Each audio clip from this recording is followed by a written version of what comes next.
Buenas tardes. Tenemos hoy la última conferencia de este ciclo de Pintores de la Realidad y, en primer lugar, lo que quería es agradecerles a todos ustedes la confianza que nos han tenido de haber asistido a este curso e invitarles al curso del año próximo. Y ya sin más, les presento a quien va a cerrar el ciclo. Se trata de Alejandro Vergara, que ha colaborado en muchas ocasiones con los amigos del Museo del Prado y espero que no sea la última. Él es jefe de conservación de pintura flamenca y escuelas del norte hasta 1700 aquí en el Museo Nacional del Prado. Y su conferencia será sobre la realidad trascendente de Patinir. Él es doctor en Historia del Arte por el Instituto de Bellas Artes de la Universidad de Nueva York y su tesis doctoral la ha dedicado a la relación entre Rubens y España. Ha sido profesor en universidades como la de California, San Diego y en la de Columbia en Nueva York. Y, como he dicho, en la actualidad ostenta este cargo de jefe de conservación de pintura flamenca y escuelas del norte. En esta institución, el Museo del Prado ha realizado numerosos trabajos y destacamos simplemente sus últimas exposiciones, la de Vermeer y el interior holandés en el año 2003, la de Rubens sobre el cuadro de la adoración de los magos y la de Patinir precisamente el año pasado. Y también anunciar que él va a ser el responsable de la exposición sobre Rembrandt, que va a ser aquí en el Museo del Prado a partir del mes de octubre. Gracias.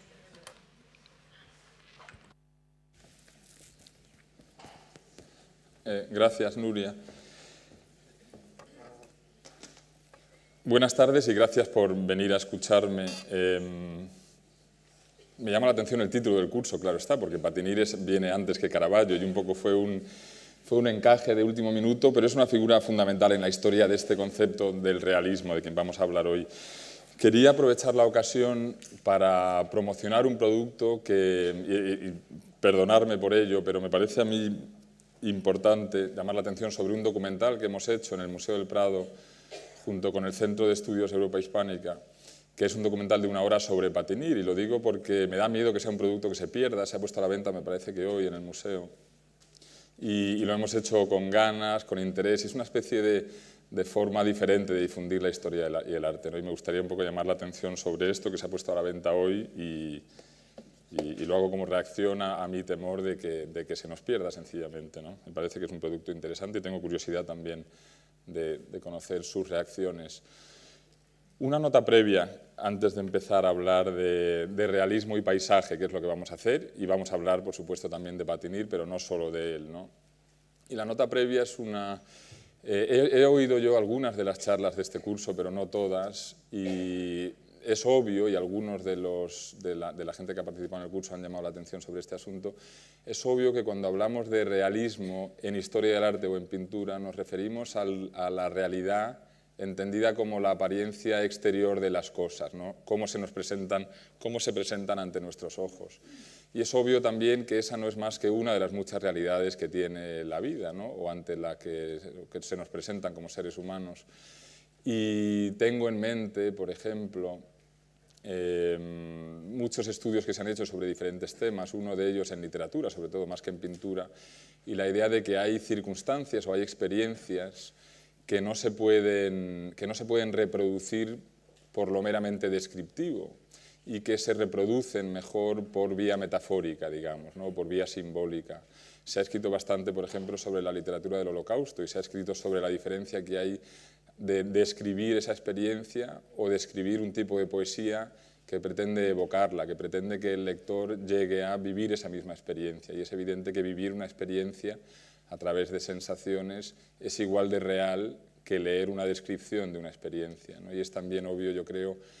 que cuestiones de nuestras vidas o de nuestra naturaleza como seres humanos, como anhelos, pasiones, temores, amores, ese tipo de cuestión, son reales también. Lo que pasa es que no son realidades que se presentan ante nuestros ojos de manera concreta. Yo creo que es importante mantener en mente esta cuestión de la diferencia que tiene el realismo entendido como la apariencia exterior de las cosas con un concepto, una manera de entender el concepto de realismo que es más amplia. Y es bonito para mí, al pensar en el concepto de realismo en el siglo XVI, que es la época que vamos a estar viendo hoy, y en la pintura de Patinir en concreto, entender cómo esa misma pintura, cuando se fija en la apariencia exterior de las cosas, entiende que hay una tensión ahí, que hay algo que falta, y esa tensión entre esas dos maneras de entender aspectos de la vida que en última instancia son tan reales los unos como los otros, pues es una de las cuestiones yo creo que nos deben de interesar. Entrando en materia, cuando nos centramos o cuando queremos pensar en o analizar la cuestión del... No sé lo que ha pasado aquí.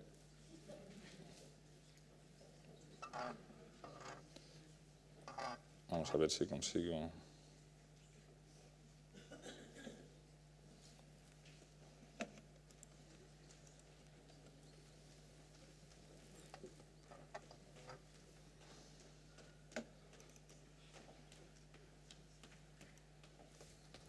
Porque en pantalla está lo que debe estar, pero donde no está es ahí.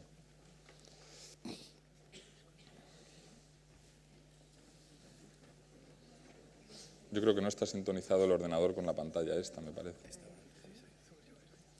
Lo que iba a decir es que cuando nos centramos en el concepto de realismo, realidad en la historia del arte, uno de los lugares en los que es más interesante mirar, o uno de los géneros en los que nos interesa mirar, es el género de la descripción de nuestro entorno, la descripción de lo que nos rodea, porque en el mapa de cómo se ha ido describiendo eso a lo largo de los siglos, es un mapa o es un lugar en el que es especialmente relevante o interesante leer esta cuestión de cómo nos hemos relacionado con el concepto de la realidad que nos rodea. Se ha puesto más grande ahora, me parece, pero bueno, da igual. La historia del arte, refiriéndonos a este tema, cómo se relaciona con la realidad, es una especie de viaje constante de ida y vuelta, un vaivén entre lo realista y lo simbólico o lo metafórico. Si nos centramos en el paisaje y nos vamos a lo más antiguo que tenemos, vemos que la representación del paisaje es una cosa de interés, es una cosa importante para los pintores antiguos, según sabemos y no sabemos demasiado de ellos. Plinio el Viejo, por ejemplo, que escribe su Historia Natural, que es una enciclopedia de todas las cosas que existen en 37 volúmenes, que escribe en el siglo I de nuestra era, habla de... En uno de los volúmenes habla de la historia de la pintura, y la historia de la pintura es una historia de una secuencia en la cual se va avanzando. Y uno de los capítulos en ese avance, en ese ser mejor al final que al principio, la historia de la pintura, uno de los capítulos de esa secuencia es la representación de la naturaleza. Y él nos habla de que algunos pintores antiguos se interesan por este tema. Y nos habla de un tal Ludius o Studius, no sabemos porque el manuscrito no está claro la forma de escribir este nombre, que pintaba naturaleza, y su papel en la historia del arte antiguo es importante porque él fue el primero y quien mejor lo hizo, ¿no? Y llama la atención sobre ese hecho como un capítulo importante en esta evolución de la pintura antigua. Su sobrino, Plinio el Joven, describe una casa de campo que él tiene en la Toscana, en la cual él dice que la ha decorado como se deben de decorar las casas de campo, que es con escenas de la naturaleza, con vistas de jardines y de campos pintadas como decoración mural en las paredes, como si a través de una pared se viese el campo, y específicamente un tipo de pintura, nos dice él, que es interesante para casas de campo, ¿no? Tenemos muy pocas muestras. Yo creo que todos sabemos cuando estudiamos pintura del Renacimiento, por ejemplo, que el modelo de la antigüedad, que los artistas buscan constantemente, pues hay muy poco modelo en pintura, porque la pintura antigua, a diferencia de la escultura o de la arquitectura, casi toda se ha perdido. De las pocas muestras que hay, nos enseñan algunos ejemplos de pintura antigua de paisaje.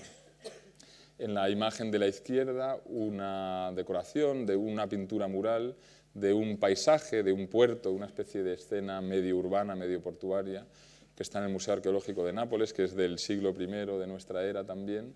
Y en la imagen de la derecha, un detalle de un fresco de Pompeya, en el que vemos también pues, el interés por la observación de aquello que nos rodea, ¿no? Dos cuestiones que van a interesar a los paisajistas cuando la pintura europea vuelva a interesarse por este tema. A la izquierda, ¿cómo represento yo una gran extensión de terreno? Pues a este artista se le ha ocurrido y ha sentado tradición, y lo seguirán haciendo después, hacerlo desde arriba, hacerlo un poco girar hacia un lado, hacer una visión diagonal desde arriba, y así consigue cierta sensación de profundidad. Le ha interesado también pues, distinguir, por ejemplo, la tierra o los muelles del mar y intentar conseguir esa sensación de reflejo, de olas, de material líquido que tiene el mar, etc.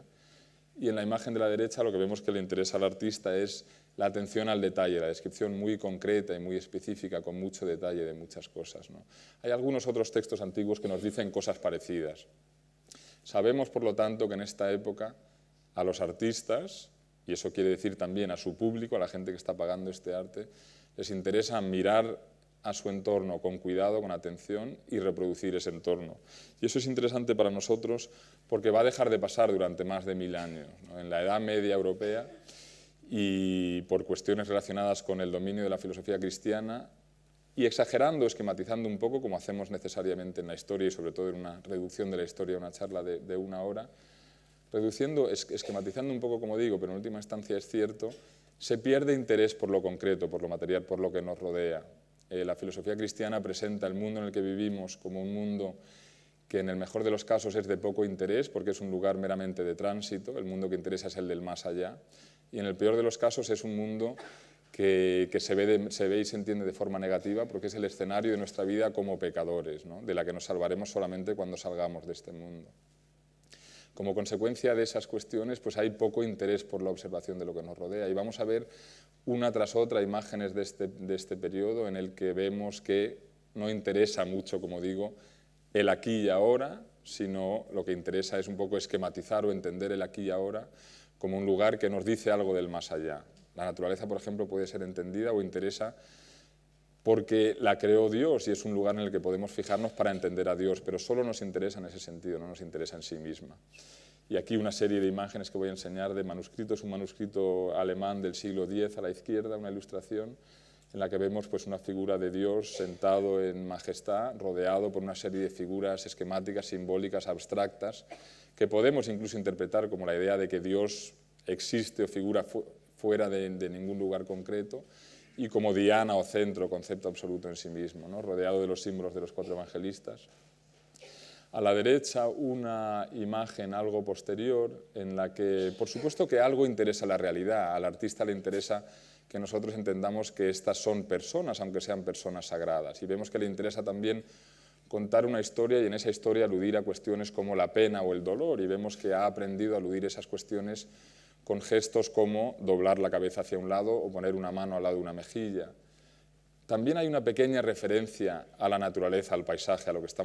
que estamos hablando hoy, pero es mínima, ¿no? Son los pequeños espacios sobre los que se apoyan las figuras o la cruz en la que está crucificado Cristo. Absolutamente mínima la referencia al entorno natural, que se representa como un fondo dorado, como una referencia a un lugar pues, más hermoso, mejor, etc., ¿no? Insisto un poco en esta idea de que durante más de 1000 años el entorno solo va a interesar de forma simbólica, si acaso, para leer o para entender a quien lo creó, y se va a entender por lo demás con sospecha o con temor, porque es el escenario de una humanidad, digamos que pecadora. Esto va cambiando poco a poco, pero muy poco a poco. Hacia 1350 se ilustra este libro que enseño a la izquierda, que está en la Biblioteca Nacional de París, y en esa ilustración vemos pues, una referencia un poquito más avanzada, digamos, por decirlo así, a un entorno natural, pero que sigue siendo muy simbólico, ¿no? Por ejemplo, vemos que hay hierba, vemos que hay río, los árboles son esquemas, es un palo con un círculo. Interesa el concepto de árbol más que el árbol observado, tal y como se va a pintar un poquito después. El fondo, sin embargo, el cielo es una especie de tapiz, no es real, ¿no?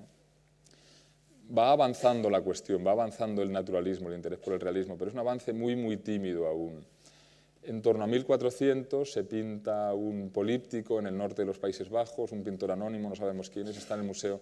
Mayer van den Berg, esta es una de las escenas de ese políptico, y vemos algo parecido, aunque vemos también un poquito de evolución. Vemos una escena en la que vemos ya piedras o montañas, vemos árboles un poquito más observados, mucho menos de lo que van a aparecer posteriormente, pero es interesante ver esta historia del arte occidental europeo.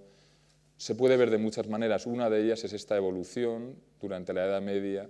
desde lo simbólico, metafórico, hacia lo real o natural, ¿no? Y esta es una escena que está en la frontera, digamos. Es muy interesante, por ejemplo, la naturaleza muerta que hay en la parte inferior derecha, según lo miran ustedes, que realmente llama la atención y que nos habla de un interés que es nuevo y que pertenece a una fase materialista de la cultura europea, digamos, por las cosas aquí y ahora, ¿no? Por esa mesa, las patas de la mesa como son, los jarrones, las cosas que hay en la cocina, ese tipo de idea. Sin embargo, el fondo sigue siendo dorado y esquemático, y la imagen del cielo en el que habita Dios pues es una imagen también de una circunferencia. O sea que estamos un poco en ese momento de transición. Es interesante para entender ese momento aludir a Petrarca, que es quizá el humanista más influyente, uno de los escritores más influyentes de la cultura europea de todos los tiempos, y quizá el humanista más influyente de la fase temprana del humanismo, que unos 25 años antes que ese cuadro, hacia 1370, escribe una serie de cartas y en una de ellas se refiere a su ascensión a una montaña, al Mont Ventoux, que está un poquito al norte de Marsella. Y es una carta muy larga en la que habla de que va a hacer una excursión y tiene muchos detalles curiosos para entender un poco la mentalidad de la época, pero lo que nos interesa a nosotros es que a lo largo de su ascensión a la montaña, él va expresando una tensión entre estas dos mentalidades que podemos llamar un poco esquemáticamente la medieval y la moderna, ¿no? Y la moderna es que él se ve fascinado por todo lo que le rodea, le impresiona mucho las vistas que tiene desde arriba, las describe con mucho cuidado. En un momento dado mira hacia un lado y dice, ahí al fondo están los Pirineos y España, pero no se ven porque están demasiado lejos. O sea, tiene una noción de cómo es la realidad del mundo que le rodea. En un momento dado de sus cartas, él mismo se da cuenta de su entusiasmo y se asusta. Y él mismo dice que hay que tener cuidado y no disfrutar demasiado de los sentidos y darse cuenta que la naturaleza no es un lugar, que nuestra vida en la tierra no es para disfrutar de este mundo, porque este mundo es más que un lugar sucio y de tránsito en nuestro camino hacia el otro. Y justamente esa tensión es una tensión que va a durar mucho tiempo y yo creo que es la que se expresa en estas imágenes también. Me parece que es interesante también cuando hablamos de estos temas, de la evolución de una idea tan fundamental como qué es lo real y qué nos interesa a nosotros, centrarnos en el aquí y el ahora o en el más allá, entender que cuando desde el futuro miramos al pasado tendemos a veces a reducir el pasado a periodos demasiado diferenciados y que un momento de tensión como este, en el que no se resuelve a favor de una visión o la otra la vida de las personas, es un momento tan duradero como los momentos de resolución, si no más, ¿no? Y que esa tensión, que para nosotros es una tendencia, digamos, moderna, luchando contra una antigua, pues durante muchos siglos se vive como lo que es la vida, ¿no? Son dos realidades, dos maneras de entender el mundo que se solapan. Y aunque yo creo que es legítimo, y lo vamos a hacer en esta charla, y lo hacemos al mirar a Patinir, y lo hacemos al mirar la evolución del concepto de lo real en la pintura, es legítimo ver qué hay en un momento cultural y en un producto cultural como la pintura, que sea semilla de lo que viene después. Es importante recordar que durante mucho tiempo, durante muchos siglos, se viven inevitablemente, yo creo, corrientes contrarias como lo natural, como efectivamente así es la vida o así es el mundo, ¿no? Siguiendo con esta evolución, hacia 1420 o 50, según quien date esta obra, nos encontramos a la izquierda un manuscrito de las llamadas Horas de Milán-Turín, que está en el Museo Cívico de Turín, que están atribuidas o a Jan van Eyck o, según algunos artistas, según algunos expertos, a un artista que llaman la mano G, lo que nos indica que estamos en un periodo de la historia del arte en el que las atribuciones son difíciles a veces. En cualquier caso, una obra absolutamente maravillosa y fundamental en la evolución del realismo en la representación del paisaje. Van Eyck, Van der Weyden, Robert Campin, toda esta generación es fundamental para este tema. Y también es interesante, yo creo, pensar en el hecho de que algunas de las representaciones de la naturaleza que se ven en sus obras de arte, como la que hay sobre todo abajo, en esta escena del nacimiento de San Juan Bautista y San Juan bautizando a Cristo, que se ve muy mal, perdonad por esta imagen, pues son de las mejores representaciones de la naturaleza que se han pintado jamás, ¿no? Realmente hay una evolución en cuanto a cómo se tratan los temas, pero la evolución generalmente o no necesariamente implica una evolución o un progreso en cuanto a calidad. Es impresionante esta obra de Van Eyck. Es la escena de abajo, y hay una serie de escenas de ese tipo en esta miniatura, en las Horas de Milán-Turín. Es minúscula, medirá 2 centímetros de alto y 6 o 7 de ancho nada más, y es una cosa absolutamente apabullante, y es muy interesante ver un poco a los pintores de este periodo desarrollando fórmulas, cómo vamos pintando estas cuestiones que nos empiezan a interesar y que hasta ahora no han interesado mucho, ¿no? A la derecha un pintor pues un poco posterior, pero aún esta fase, el capítulo justo anterior a Patinir es donde estamos. Es Hans Memling, un pintor de Brujas, que es el centro de la pintura neerlandesa y uno de los grandes centros de la pintura europea en ese momento, quizá con Florencia, que pinta una virgen pues en un espacio simbólico, como no puede ser de otra manera en la época, con el paño de honor detrás de ella, aludiendo a su ser sagrado, con el baldaquino o con esa estructura por encima de ella que también la subraya y se refiere a su ser sagrado también, con los ángeles, que están representados como muchachos de este mundo, pero que son ángeles, son figuras sagradas. Pero lo que ya es inevitable hacia 1480, cuando se pinta esto, que es parte de un tríptico que está en los Uffizi en Florencia. Lo que ya es inevitable en este momento es incluir escenas a través de las ventanas de estos fondos que ya son realmente tan absolutamente naturales en apariencia, ¿no? Es curioso que se pone de moda y que un cuadro en esta época que no tenga esto ya es un cuadro antiguo, ya es un problema no tener este tipo de escena de la naturaleza que se ve por detrás. ¿Hasta qué punto ese estar de moda tiene que ver con que lo que vemos es real o no? Pues eso es una cuestión discutible de la que hablaremos. Es interesante, por ejemplo, recordar el hecho de que la realidad de estas imágenes tan aparentemente realistas, tan plausibles, pues es engañosa. La pintura neerlandesa es la que pone de moda este tipo de fondo, y este tipo de fondo se pone muy de moda muy rápidamente también, pero por imitación en Italia. Pero cuando los italianos, Filippo Lippi, por ejemplo, otros pintores, incluyen fondos naturales en sus cuadros, incluyen fondos que son de campos flamencos, no italianos, porque han aprendido esto de la pintura italiana, de la pintura del norte. Y cuando un cliente italiano quiere un cuadro moderno, hacia 1480, 90, 1500, quiere un cuadro con una escena de naturaleza al fondo, pero lo quiere que sea a la flamenca, porque eso es lo que se ha puesto de moda. Y al ser a la flamenca, evidentemente, no es del todo real. O sea, que tenemos que tener en cuenta un poco que es difícil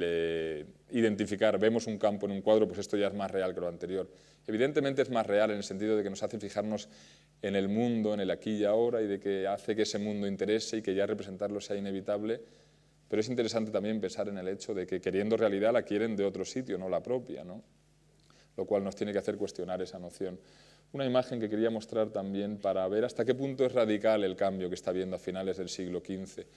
Esto es un retablo, uno de bastantes, que es un retablo flamenco, Brujas seguramente, quizá Amberes, finales del siglo XV, está en la iglesia de Strängnäs, que es un pueblo en Suecia. Curiosamente Suecia, que es un país especialmente conservacionista, tiene muchos de los mejores retablos y altares flamencos que todavía existen, que hay en ningún sitio del mundo, ¿no? Que todavía están en las iglesias y todavía se abren y se cierran, y es un sitio especialmente bueno para verlos. Pero lo que quería enseñar es la diferencia entre un poco lo antiguo y lo moderno, que nos sirve muy bien, yo creo, esta imagen. Todo esto está hecho a la vez, la labor del centro por escultores, la de los laterales por pintores.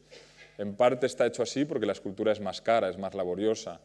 se incluye mucha pintura porque permite ahorrar un poco de dinero al pintar un retablo de este tipo, un altar. Pero también es curioso que para un espectador de esta época empieza a ser inevitable buscar esto, la sensación de ilusionismo,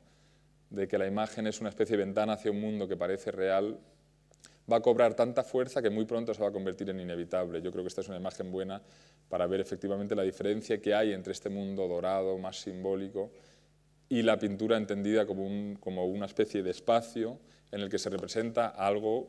que podemos plantearnos como un reflejo de lo real, de eso que nos rodea. Llegamos así al siglo XVI, más o menos, y nos encontramos con una idea también importante para hablar de la evolución del realismo en pintura, ¿no? Y es la idea del papel de los artistas en esta excursión, o en esta evolución, o en el desarrollo de este concepto.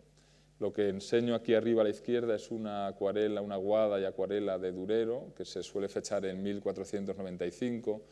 justo a la vuelta de su primer viaje a Italia, donde él hace las primeras acuarelas de paisajes puros que se hacen en la historia de la pintura europea. Debajo, semicortado, es otro dibujo, otra acuarela de Durero de 1503, en ese caso, de hecho, fechada. En las dos vemos un poco al artista que está no haciendo lo que nos podría parecer, que es una instantánea de la naturaleza, sino está conociendo mientras pinta o dibuja. Él no llega al campo y hace una foto, sino que él llega al campo y lo quiere conocer, y lo conoce pintando. Y lo que le interesa conocer es los ritmos de la naturaleza, la relación entre ese grupo de árboles a la derecha, la relación entre el cielo y la tierra, quizá, cómo unas formas se hacen eco con otras. Es interesante ver cómo, por ejemplo, ha empezado a pintar estos árboles y sencillamente ha decidido no terminarlos, ha decidido pintar las nubes encima. Quizá lo tenemos, esa es la idea un poco que nos interesa cuando hablamos de Durero en este momento de la historia del arte. Es un pintor que nunca va a hacer esto en sus cuadros terminados, nunca va a presentarle a un cliente un cuadro que sea solo una escena natural como esta, pero va a prestar mucha atención a la naturaleza en sus dibujos y la va a prestar como artista científico, aunque sea una palabra un poco que no ha lugar todavía, ¿no? Como artista que está conociendo mientras dibuja. Y lo vemos quizá más claramente en Leonardo, hacia 1508, que, por ejemplo, y es uno de muchos ejemplos, le interesa ver cómo funciona el agua, cómo se comporta el agua si insertamos en ella un cuerpo extraño, cómo se comporta el agua si en una piscina de agua quieta dejamos caer agua en movimiento, cuando un manantial se cruza con otro, ese tipo de cosas. Y de nuevo, y aquí quizá está más clara la idea, él no está pintando, dibujando lo que ve al acercarse a un río, él está intentando aprender sobre esta noción mientras la va dibujando, y por lo tanto el dibujo y la pintura se convierten en instrumentos fundamentales de esta nueva cultura, de este fijarnos en el mundo, entender el mundo, una cuestión absolutamente fundamental y central de la cultura moderna en la que aún vivimos, no sé si apenas, pero desde luego vivimos el final de esa era, ¿no? Quizá no el final, veremos. El racionalismo científico, la época en la cual consideramos que fijarnos en lo que nos rodea es absolutamente fundamental, porque fijándonos vamos a aprender cómo funciona y aprendiendo cómo funciona vamos a mejorar nuestra vida. Y esa es una idea, como digo, en la que los artistas juegan un papel absolutamente fundamental en esta época, y son importantes los ejemplos de Durero y Leonardo. Recordemos que en esta época aparecen los primeros libros de botánica, las primeras colecciones en las que se describen animales basadas, de hecho, en observaciones del natural, no solo como hacían Aristóteles y la tradición enciclopédica antigua, descripciones que a menudo son míticas, ¿no? Uno de los problemas, de hecho, que tiene la cultura moderna europea en el siglo XVI, sobre todo, es encontrar que la fe que tienen en los grandes nombres de la antigüedad, sobre todo Aristóteles, pues a menudo se ve traicionada, porque van a América, por ejemplo, y ven que en el viaje por mar a América no aparecen los monstruos de los que les hablan los escritores griegos, ¿no? Y tienen esa contradicción. Lo que les hace modernos es que gente como Leonard Fuchs, este personaje que vemos aquí a la izquierda, que es uno de los fundadores de la botánica moderna, es un médico que dedica especial atención a la botánica, que escribe uno de los primeros libros de descripciones de plantas, y que es un seguidor de Galeno y de los médicos antiguos, pero a la vez está haciendo lo que ellos no han hecho, que es ir y analizar y estudiar las plantas tal y como existen en el mundo. Escribe un libro que es una descripción de plantas y encarga a una serie de artistas que ilustren ese libro. Y aquí tenemos a varios de los artistas cuyos nombres nunca recuerdo, pero son ilustradores alemanes de hacia 1540, un poquito posteriores a Patinir, que tienen un papel tan importante, en opinión de Fuchs, en su labor, que en un libro que tiene 500 ilustraciones de plantas, la última página la dedica a retratar a los dos ilustradores y al entallador, el grabador que de hecho ha grabado las planchas que se han utilizado para estudiar ese volumen, ¿no? A la derecha una imagen, una de las muchas imágenes que ilustran ese libro. O sea que muy importante y muy nuevo la noción esta de que se es moderno en esta época porque a uno le interesa la naturaleza, el mundo, el entorno natural como un fin en sí mismo, y que ese mundo se estudia y se observa, y que muy protagonistas en ese estudio, en esa observación, son los pintores, son los artistas. Y con eso llegamos a este personaje tan curioso de aspecto que es Joachim Patinir, de quien creo que sabemos todos ya bastante después de la exposición que hemos tenido aquí este otoño. No sabemos mucho, sin embargo, históricamente en cuanto a datos de su vida, y vamos a hablar un poquito de su vida y de por qué él es importante, y después un poco más también de esta cuestión de lo que es real y lo que no en su pintura, y eso nos interesa porque históricamente o dentro de la historia del arte se ha llamado la atención sobre él como un personaje importante porque es el primer paisajista, entre comillas, ¿no? Y eso parece implicar que es un personaje fundamental en la historia del realismo en la pintura. Pues vamos a ver cómo lo es y también vamos a matizar esa cuestión. ¿Qué sabemos de él? No mucho, como digo. Un par de datos que nos vienen de los archivos de Amberes. Uno nos dice que en 1515 es maestro pintor en el gremio de pintores de Amberes. Amberes se ha convertido, heredándolo de Brujas, en el principal centro artístico, porque es el principal centro económico y comercial del norte de Europa. Seguramente la ciudad donde más pintura se produce de Europa en torno a 1520-40, en época de Patinir y un poquito después. Florencia, por ejemplo, es un importador neto de pintura, Amberes es un exportador neto de pintura. Ahí es donde él trabaja. 1515 ingresa en el gremio de pintores de la ciudad. Los archivos nos dicen también que en 1520 se ha casado de forma provechosa y se ha comprado una casa importante en la ciudad, y es un detalle importante para nosotros, porque siempre nos llama la atención que pintó poco, que hay poca obra de Patinir. ¿Por qué? Pues tal vez porque no lo necesita. Eso pasó con Vermeer, por ejemplo, pasó con el Bosco. Sabemos por los archivos que se compra una casa en un barrio caro de la ciudad, pues eso nos indica que quizá esa es una razón por la que su producción pictórica es limitada. En torno a 25 o 30 cuadros siguen existiendo suyos, quizá pintaría el doble, pero no más de eso, ¿no? Los archivos, por último, nos dicen que en 1524, hacia finales de mayo, principios de junio, su segunda mujer es viuda, no sabemos más que eso. Eso quiere decir que él ha muerto ya, seguramente, por el tipo de documentos que hay en los archivos, por referencias a testamento, según los expertos en estas cuestiones, seguramente había muerto poco después. O sea que tenemos documentados 9 años de su vida, nada más. Otra serie de fuentes relativamente tempranas, algunas que contemporáneas suyas y otras un poquito posteriores, nos dicen unas cuantas cosas más. La más interesante, Durero, que hace un viaje en 1520-1521 a los Países Bajos en busca de que el nuevo emperador, Carlos V, confirme el salario que le había dado Maximiliano, atiende la coronación de Carlos V en Aquisgrán, va a Bruselas, en Bruselas ve, por ejemplo, los tesoros que le ha entregado Cortés a Carlos V, que a Cortés le había entregado Moctezuma, que es interesante, y esto es parte de todo este entorno cultural en el que se insertan estos cuadros que estamos estudiando hoy, ¿no? Que es América, un nuevo mundo al que se ha llegado como consecuencia de este conocer las cosas, y conocer las cosas con intención de progresar, de prosperar, de mejorarlas, ¿no? Hay un que usa el término de tecnología de la observación y dice, ese es el término que define el Renacimiento por encima de ningún otro. Todo este mundillo en el que estamos, en el que está inserta la producción de Patinir y la producción temprana del paisaje como un género independiente. En ese viaje, Durero pasa por Amberes como ciudad principal de los Países Bajos, lo que ahora llamamos Bélgica, y en Amberes conoce a Patinir y escribe en su diario, tiene un diario muy divertido, muy detallado, que está traducido a varios idiomas y que está publicado, y en el que habla de muchos detalles como lo que le cuesta el pan o las estampas que consigue vender o lo que le cuesta una pensión. También habla de Patinir y dice que atiende un banquete en su honor, que atiende su boda, que es lujosa. Habla de él con admiración, dice que se relacionan como artistas, Patinir le presta un ayudante, le presta también colores, él le hace a Patinir unos cuantos dibujos de figuras para que pueda usar, y nos dice también que cuando se va de la ciudad de Amberes, cuando Durero se marcha, la ciudad le hace a Patinir un regalo de un cuadro, perdón, la ciudad le hace a Durero, le regala a Durero un cuadro que es de Patinir, ¿no? Lo cual demuestra de nuevo su importancia. Y dice una cosa que es muy importante para nosotros, para entender este papel de Patinir como pintor de paisajes, como eso siendo algo nuevo, interesante, importante, digno de atención. Dice, conocí a Patinir el buen pintor de paisajes, una frase que se ha hecho célebre ya en la literatura sobre este artista. O sea que eso es lo que señala Durero sobre Patinir, y nunca nadie se había referido así, de esa forma, a ningún pintor. La idea de que un pintor es un especialista en paisajes es una cosa nueva. Y eso es lo que hace que Patinir sea, digamos que ese es el nicho que efectivamente tiene Patinir en la historia del arte europeo. Es el pintor que convierte el paisaje en un género independiente, y ahora hablaremos un poquitito más de eso, ¿no? Otras pocas fuentes que nos dicen cosas de Patinir más o menos en vida suya,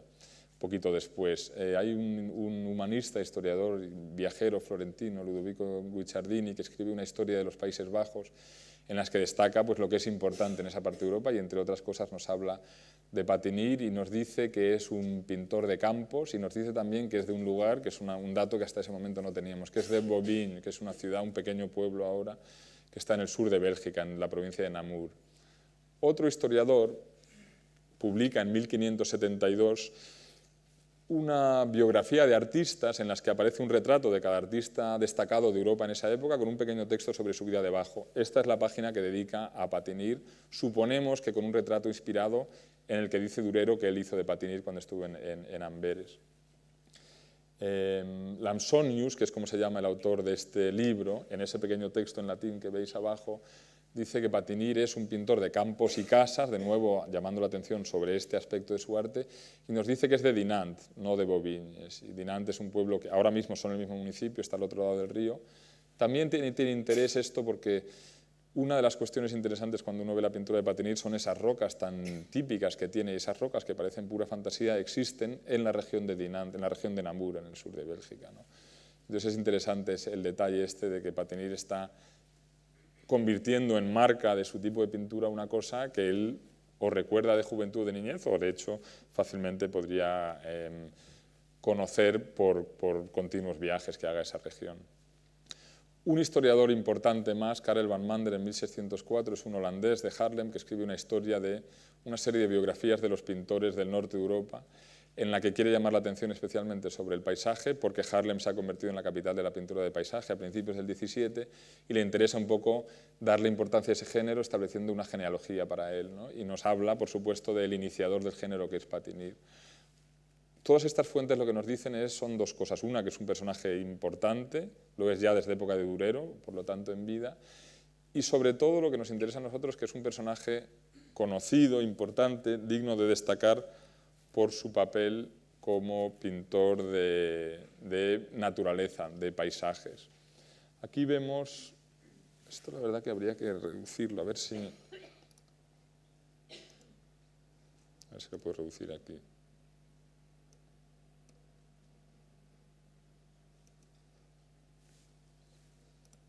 Y lo vemos un poco mejor.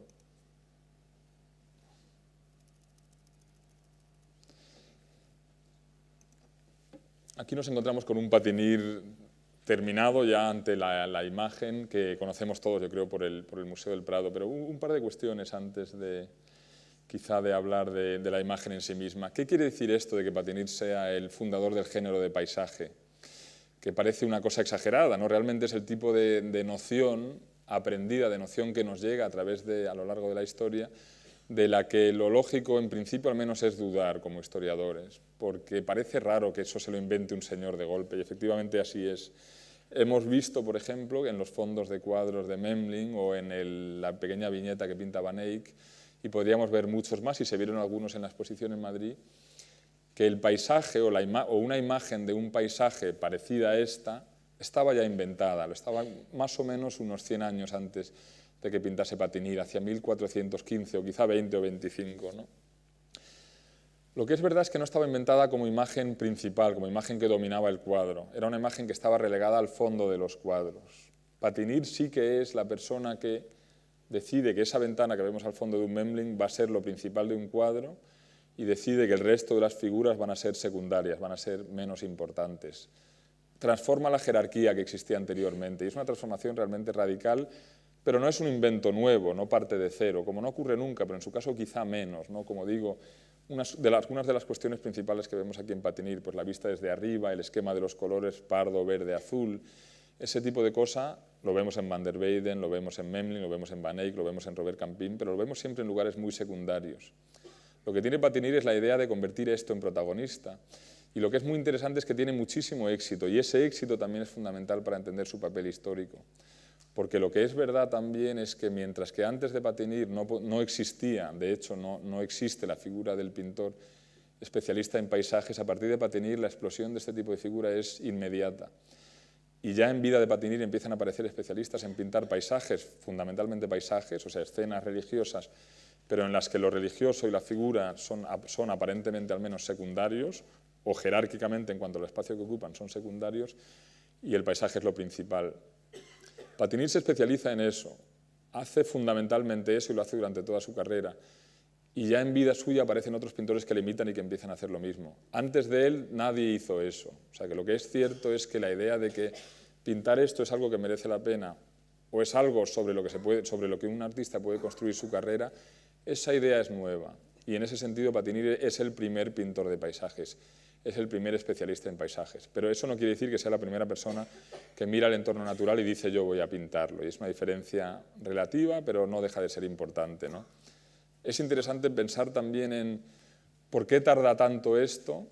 y es interesante el dato del éxito inmediato que tiene Patinir, tanto es así que aparecen muchos otros especialistas que empiezan a hacer lo mismo. Y es uno de estos casos que no son raros en la historia del arte,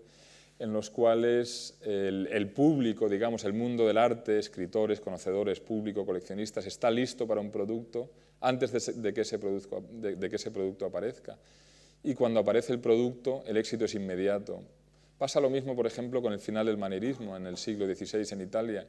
La aparición de Caravaggio es radical y el éxito es inmediato y abrumador, y aparece el caravaggismo como un lenguaje que domina la escena artística en Europa inmediatamente. Como si el mundo del arte en Italia primero y en Europa después estuviese cansado de la repetición del lenguaje manierista durante cerca de 80 años, pero a nadie se le ha ocurrido cómo, o nadie ha tenido suficiente incentivo para transformar ese lenguaje. En cuanto un señor lo hace, el éxito es inmediato. Pues algo parecido pasa con el paisaje. Parece que la cultura europea está lista para aceptar esta innovación mucho antes de que ocurra y que en cuanto ocurre el efecto es inmediato. Y está lista por estas otras cuestiones de las que hemos hablado, porque ya está ocupando un lugar central esta idea de que el mundo es un lugar que interesa en sí mismo y que es un lugar que debemos observar, y que la tecnología de la observación, la actitud protocientífica, digamos, es una cosa que ya está en el ambiente desde hace bastante tiempo, cuando por fin surgen estas imágenes, ¿no? Otra imagen muy típica de Patinir, quizá las dos más características en el sentido de que son las que mejor definen qué es un Patinir, el San Jerónimo del Prado que hemos visto anteriormente, y este San Jerónimo aquí a la izquierda que está en el Louvre, que es uno de quizá el cuadro más importante de los que no pudieron venir a la exposición en Madrid, porque es una tabla relativamente grande con unas grietas tan grandes que incluso se ven muy bien en la foto, ¿no? Pero ¿qué vemos en estas imágenes? ¿Cuál es la fórmula de Patinir? Una fórmula, como he dicho, fundamentalmente aprendida, pero que nadie como él se la tiene que plantear, puesto que se va a dedicar a pintar esto y prácticamente solo esto durante toda su carrera. Pues es una fórmula en la cual, como vemos, la mayoría de la escena la ocupa el paisaje,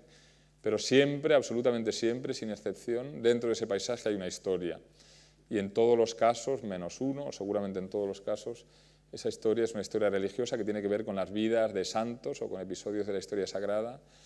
que permiten centrar la atención especialmente en la naturaleza, como por ejemplo pues la huida a Egipto o la vida de San Jerónimo, un santo ermitaño, y otras cuantas de ese tipo, ¿no? Historias que permiten que el artista centre su atención en ese entorno, a la vez santos que interesan, porque son santos que permiten centrar la atención también en ese entorno, y es una época a la que le interesa este concepto. A Patinir le interesa representar grandes extensiones de terreno, y eso también es relativamente novedoso, y para hacerlo lo que hace es elevar la vista. Los paisajes de Patinir tenemos la sensación de que siempre los estamos observando desde arriba, y en ellos estamos observando todos los elementos verticales de frente, tanto el santo como la cabaña o el chamizo, el árbol, la roca, la pequeña cabra que se ve sobre la roca, etc. Los estamos viendo de frente, la iglesia. Sin embargo, en la totalidad del paisaje, esta especie de escenario teatral en el que se ha convertido la tierra, la vemos desde arriba, no la vemos de frente, y es una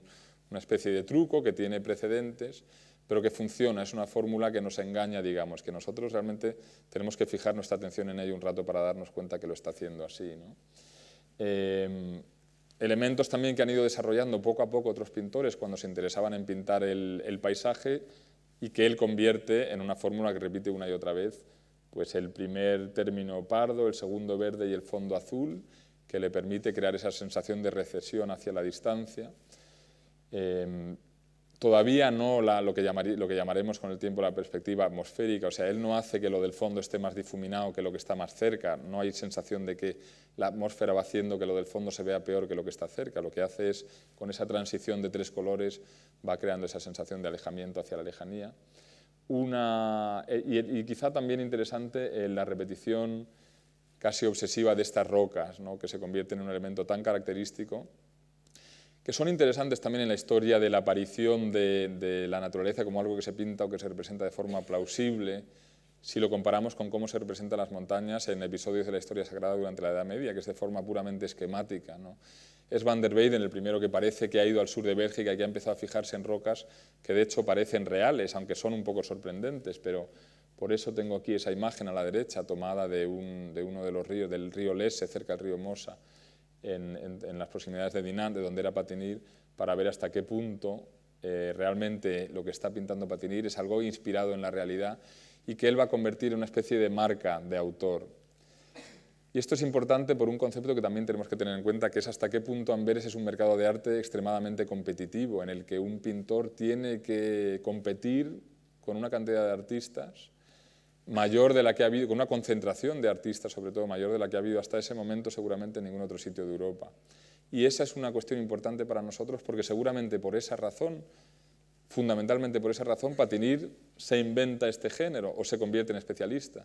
porque en un mercado competitivo muy ocupado, una forma de hacerse huecos con un producto nuevo, y Patinir lo que hace es lo mismo que hace un empresario hoy en día o que haría un empresario en esa época, que es generar un producto nuevo y ver si tiene éxito, y efectivamente tiene éxito, pero lo está haciendo para ocupar un espacio de mercado, una cuestión importante cuando estamos pensando en la pintura de Patinir.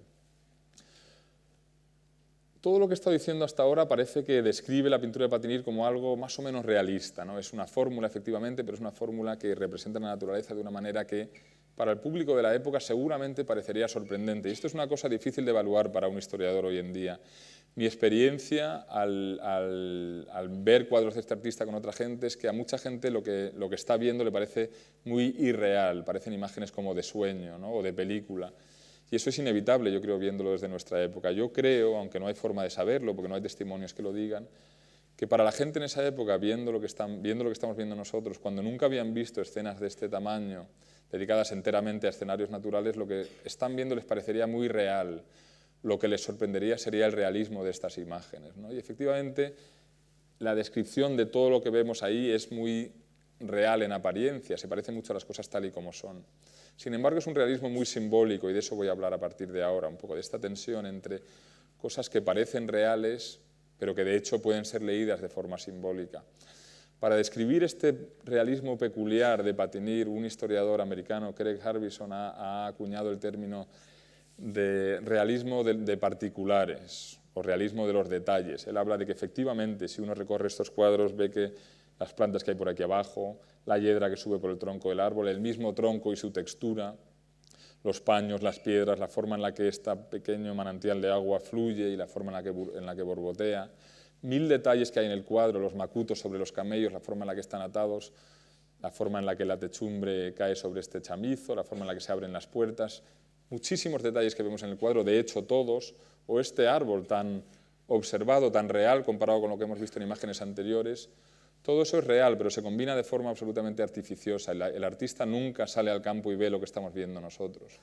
Lo que sí hace es salir al campo y observar y estudiar, como lo hace Durero, como lo hace Leonardo. Y a base de esos detalles que va estudiando, pues va combinando imágenes aparentemente reales, pero que en su conjunto son puramente imaginadas, ¿no? La noción de que una persona sale al campo y pinta lo que ve es una noción muy posterior. La noción de que una persona sale al campo para copiar detalles, para interesarse por cómo son las cosas, para observarlas y representarlas, y para utilizar eso como materia prima para en su estudio combinar de forma ideal y crear una imagen de la naturaleza, que es ideal y que no es real, eso sí que es típico de esta época que estamos estudiando. Y por eso ese término de realismo de particulares o de los detalles es un término quizá útil para definir este realismo, que en última instancia es engañoso, porque, como digo, lo que estamos viendo no responde a una imagen que existe tal cual la vemos en ningún sitio. Otra forma en la que lo que vemos es simbólico, y voy a hablar por un momento de la iconografía de un elemento, una lectura simbólica que podemos hacer de algunas cosas en estos cuadros. Vemos en este cuadro que en el eje central está la figura de San Jerónimo penitente, y encima, pero en un lugar sospechosamente central también, en el eje central del cuadro hay una cabra. Por un lado, no es extraño que un pintor que está pintando cosas de forma que le interesa este realismo del que estamos hablando, pues cuando pinta un risco pinte una cabra, pues parece lógico, ¿no? Pero esa cabra ocupa un lugar sospechosamente central en la escena, insisto. Yo creo que lo lógico es pensar que esa cabra hay que leerla, sobre todo teniendo en cuenta la tradición pictórica europea en la que prácticamente todo se lee de forma simbólica, y esa es la tradición de la que él ha mamado, de la que él emerge, ¿no? Si nos fijamos, por ejemplo, no sé por qué están tan grandes las imágenes en esa pantalla, porque aquí no lo están, pero vamos a ver.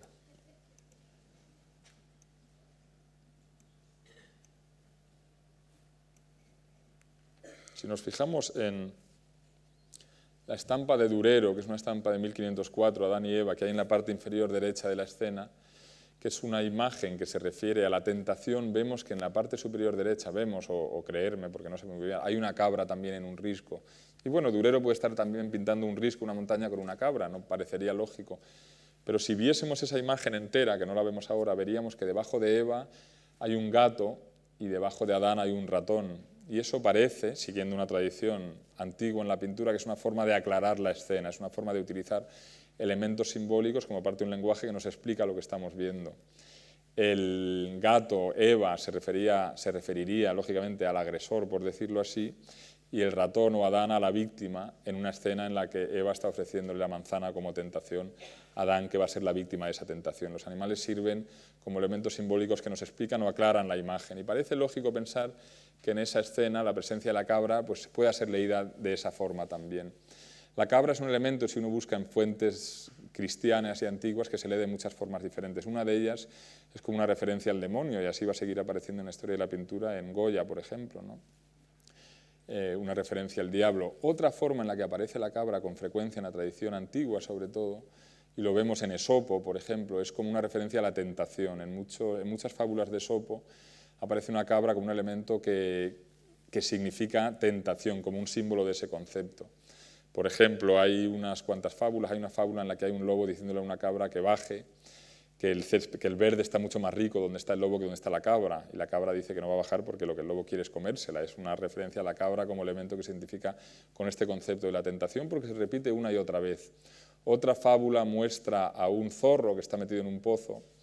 y que está atascado, no puede salir, y hay una cabra que se acerca al pozo y el zorro le dice a la cabra, baja, baja, que está mejor aquí el verde, y consigue convencer a la cabra efectivamente, y cuando la cabra baja, el zorro se sube al lomo de la cabra y así consigue salir del pozo,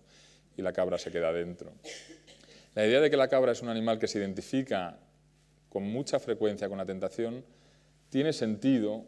si tenemos en cuenta que lo que está haciendo aquí Jerónimo es precisamente meditar sobre ese concepto, resistir las tentaciones que le presenta el diablo, ¿no? Y parece, por tanto, lógico, en vista del lugar central que ocupa esta cabra aquí, que haya que leerla de forma simbólica y sea una referencia a la tentación. Y vemos, por lo tanto, como este mundo en el que todo se lee de forma simbólica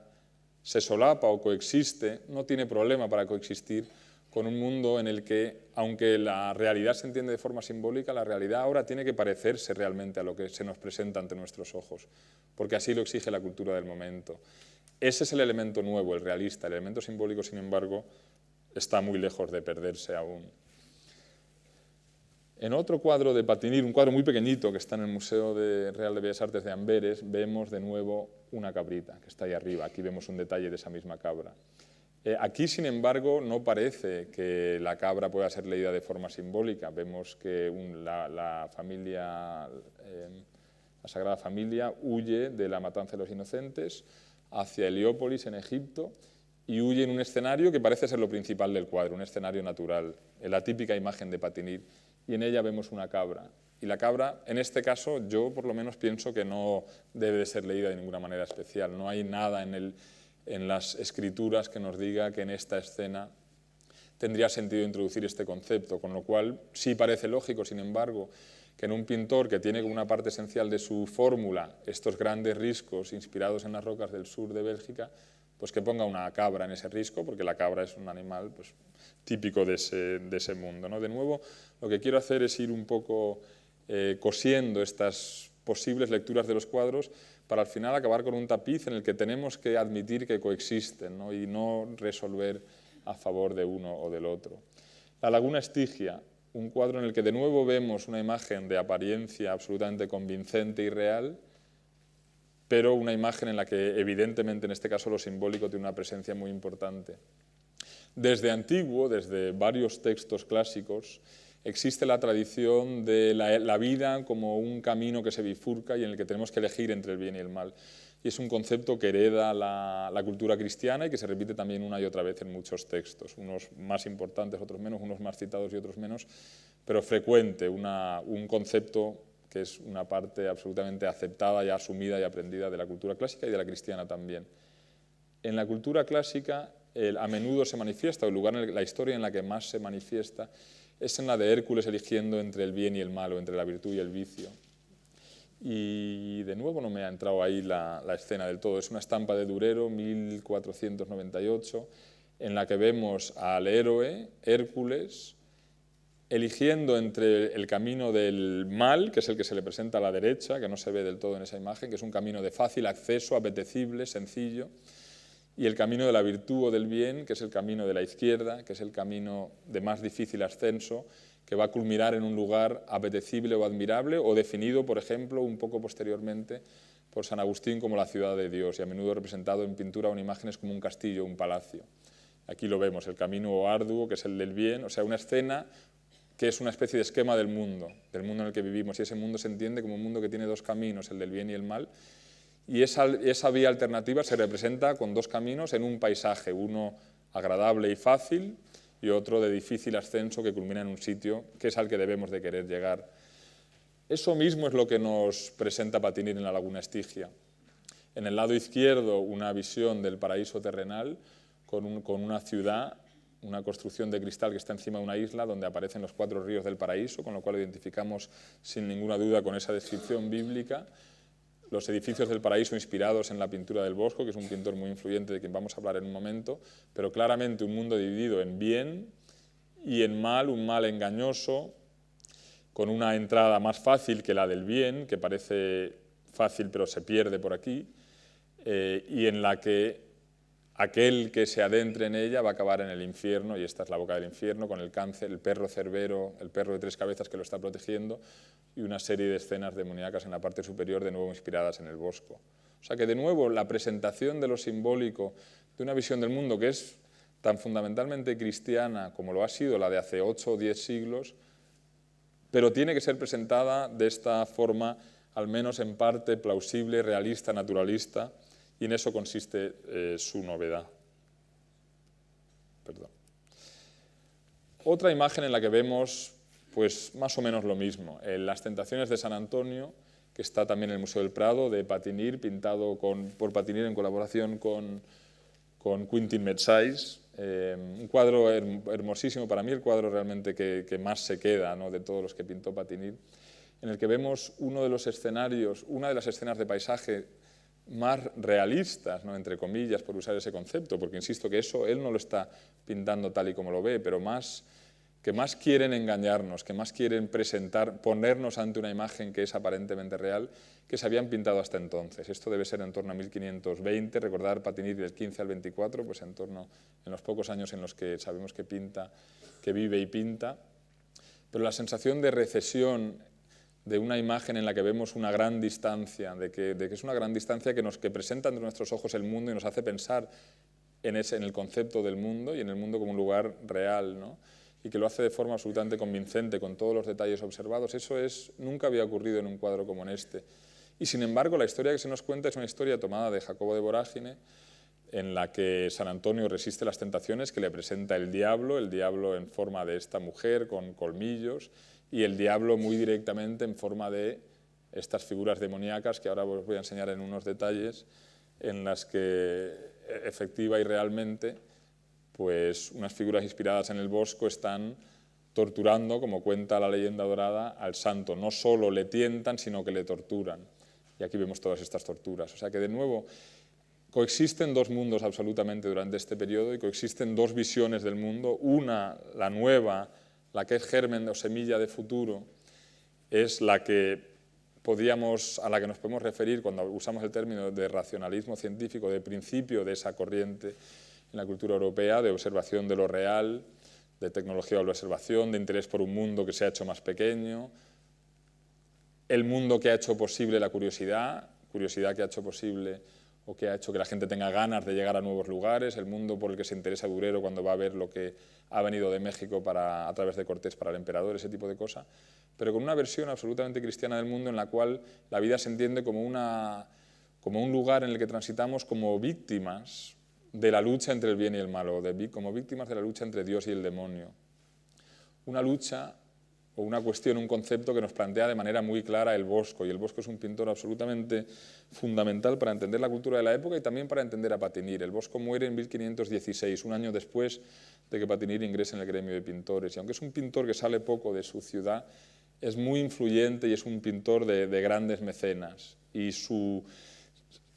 el tipo de imágenes que él inventa y que todos conocemos, sobre todo aquí en el Prado, se hacen muy famosas muy pronto y tienen mucho impacto y se repiten, y hay varias olas a lo largo del siglo XVI de pintura bosquiana, ¿no?, de pintura neobosquiana, de pintores que reutilizan elementos del Bosco, y el primero de ellos es Patinir, como acabamos de ver en la imagen anterior, el primer pintor que empieza a aprovechar estas imágenes a lo Bosco y las inserta en sus cuadros, buscando éxito, porque el Bosco tiene muchísimo éxito, ¿no?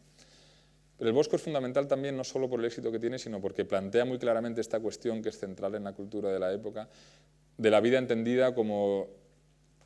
el lugar en el que el demonio y Dios luchan por nuestro alma. Y aquí voy a enseñaros 2 imágenes en las que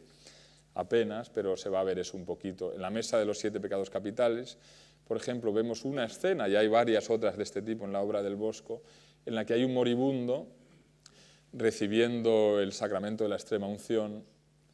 de un sacerdote, y puesto que lo está recibiendo, la competencia, digamos, o la batalla que se libra en la parte de atrás de la escena sobre la cama del moribundo, es una escena que ya se ha resuelto a favor del ángel en este caso. Y hay un pequeño demonio que con cara de disgusto se va alejando de la cama porque ha perdido, digamos, porque la Iglesia, a través del sacramento de la extremaunción, ha salvado el alma del difunto.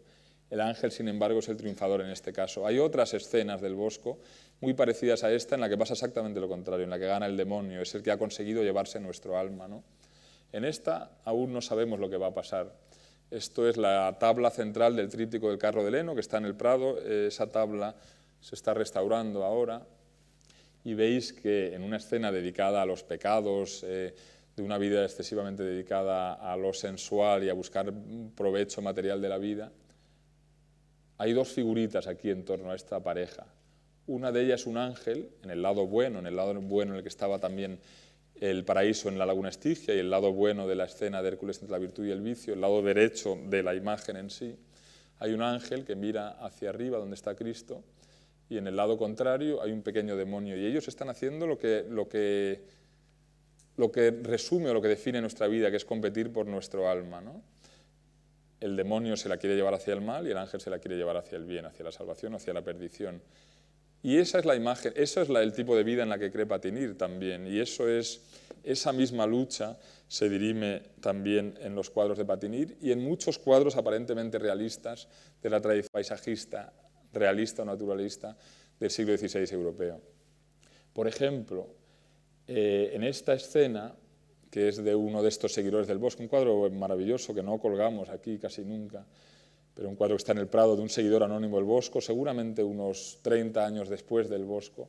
vemos que hay una especie de paisaje infernal, pero es un paisaje en el que vemos un rostro monstruoso. Y eso es una cosa que surge, no muy a menudo, pero sí con suficiente frecuencia como para que sea una tradición, un tipo de lenguaje que un contemporáneo entendería. En la pintura del siglo XVI y en la del XVII aparecen paisajes en los que se esconden caras o rostros, que a menudo, al menos a menudo, son monstruosos. Y los historiadores no han sabido nunca qué hacer con ese tipo de rostro, ¿no? Y seguramente a lo que se refieren es a lo mismo que hemos visto en el Bosco y en Patinir también, y es a la presencia del mal en el mundo. Y nuestra vida consiste en ser capaces de dirimir, de encontrar, de desencubrir esa presencia del mal, y así conseguiremos salvarnos, ¿no? Descubriendo dónde está el demonio y dónde están sus trampas. Por eso se ponen de cierta moda estas imágenes en las que la naturaleza es monstruosa porque es amenazante, es un mundo que hay que superar para llegar a otro lado. Es curioso que esta escena de Durero, que pinta seguramente en torno al año 1494-95, una de estas acuarelas muy tempranas y fabulosas que él hace,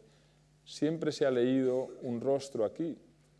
de perfil, con un ojo, una nariz y una boca. Es difícil saber si existe. Yo la verdad que no sé, es imposible no ver esa cara una vez que se ha visto. Y de existir ahí es una cara que no parece especialmente maléfica en este caso. Bueno, dejémoslo ahí. Pero no es raro, por ejemplo, en el panel izquierdo, en el ala izquierdo del tríptico del Jardín de las Delicias del Bosco del Prado, hay una cara clarísima que Dalí copia, por ejemplo, ¿no? Entonces es una cosa que no es muy rara, no es muy frecuente, pero tampoco es muy rara. Que en un caso como ese, que un cuadro como ese parece darnos una pista y decirnos, es un reflejo del mismo concepto que estamos viendo, de esta idea de que el mundo está poblado por el mal, que es la obra del demonio, y que tenemos que luchar contra él, ¿no? Y que es un mundo de confrontación entre esas dos cosas. Eso es una idea de la vida que es radicalmente diferente, nos parece a nosotros al menos, que la idea de la vida que supone el racionalismo científico incipiente en el que consiste el Renacimiento. Pero de nuevo, insisto en esta idea de que lo que estamos viendo son dos ideas que coexisten. Y quiero llamar la atención durante 3 o 4 diapositivas sobre otro pintor que nos sirve para dar importancia a esta idea de que la pintura de Patinir, aunque muy aparentemente realista, también es muy evidentemente simbólica y religiosa de una manera pues, metafórica y simbólica, ¿no? Y que, aunque la historiografía tradicional ha insistido mucho en lo novedoso y lo importante que es el aspecto realista de su pintura, el otro aspecto también es muy importante. Estos dos cuadros, y uno que voy a enseñar en la siguiente foto, son de Albrecht Alldorfer, que es un pintor alemán estrictamente contemporáneo de Patinir, muere unos 10 años después, pero nace en torno a la misma fecha, creemos, recordemos que no sabemos exactamente cuándo nace Patinir. y es un pintor muy importante también para la historia de la evolución de la pintura de paisaje. Los primeros paisajes que se pintan sin ninguna historia religiosa, sin ninguna figura, los pinta Alldorfer. En torno a 1505 o 10, no podemos fijar exactamente la fecha. Están en Londres y casi todos, sobre todo en la Alte Pinakothek de Múnich. ¿Por qué entonces decimos que Patinir es el pintor más importante para el desarrollo temprano de la pintura de paisaje, el inventor de ese género? Pues por dos razones. Alldorfer hizo muchas otras cosas. Patinir es un especialista, solo pinta paisajes. Y segundo, Patinir lo hace en Amberes, que es el lugar de Europa donde lo que está haciendo un pintor tiene más repercusión. Alldorfer lo hace en un sitio en las ciudades que están en torno al Valle del Danubio, en el Tirol, al sur de Múnich, en el que lo que él está haciendo tiene muy poca repercusión, al menos durante un tiempo. Con lo cual, la figura que históricamente es importante para que ese género ocupe un escenario central en la historia del arte europeo es Patinir y no es Alldorfer. Pero es un pintor, yo creo que muy interesante para hacernos ver esta doble vertiente, esta idea de que lo aparentemente realista, la pintura que la historia del arte ha visto, o en la que la historia del arte ha querido subrayar lo realista, no solo es realista, sino que también es muy simbólica y muy metafórica, ¿no? Este es quizá el cuadro más famoso de Alldorfer, que quería enseñar, 1522, una escena histórica, la batalla entre Alejandro y Darío, en el que hay un impulso realista muy, muy bonito realmente, porque vemos que a Alldorfer pues, le interesa esta idea de los ritmos de la naturaleza, pero también vemos que le interesa el mundo entendido como un mapa, como un lugar relativamente específico, ¿no? Vemos que esto, por ejemplo, es Creta, que esto es toda la costa libanesa, que esto es el delta del Nilo, ¿no? Que de hecho ha puesto la batalla más o menos en el lugar en el que efectivamente ocurrió. También es interesante este impulso realista y ponerlo en paralelo, aunque no lo vamos a hacer, conectarlo con el impulso ilusionista de la pintura, que la pintura parezca que nos está presentando cosas reales. Este cuadro, cuando se ha estudiado con rayos X, se ha visto que hay mucho trabajo por parte de Alldorfer en esta cartela que explica la escena que estamos viendo abajo. Originalmente está pintada de frente, pegada al plano del cuadro. Y el pintor la trabaja mucho y acaba decidiendo girarla ligeramente, porque con ello está creando más sensación de que estamos viendo un espacio real y de que estamos viendo un espacio en el que hay profundidad, 3 dimensiones, ¿no? Y es interesante pensar en este impulso. La escena de la derecha, que apenas vemos, pero bueno, es un cuadro típico de Alldorfer, de estas escenas en las que no hay figuras o no hay historia religiosa. Voy a cortar esto un poquito también, porque si no, no se ve lo que quiero ver.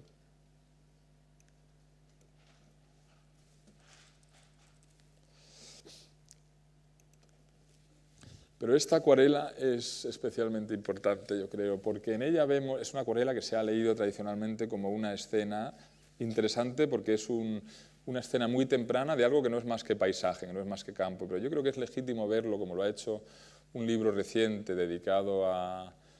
Christopher Wood, dedicado a Alldorfer, que habla de que estas son escenas esencialmente religiosas, también esta, en la que vemos una figura paseando,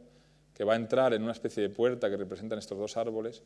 que va a atravesar un edificio, que es un edificio religioso, y que a través de él va a llegar, en última instancia, al sol o a la luz, o algo que podemos entender como la divinidad, ¿no? Es interesante que este historiador llama la atención sobre el hecho de que Alldorfer casi siempre o siempre pinta escenas verticales, no horizontales, y eso a este historiador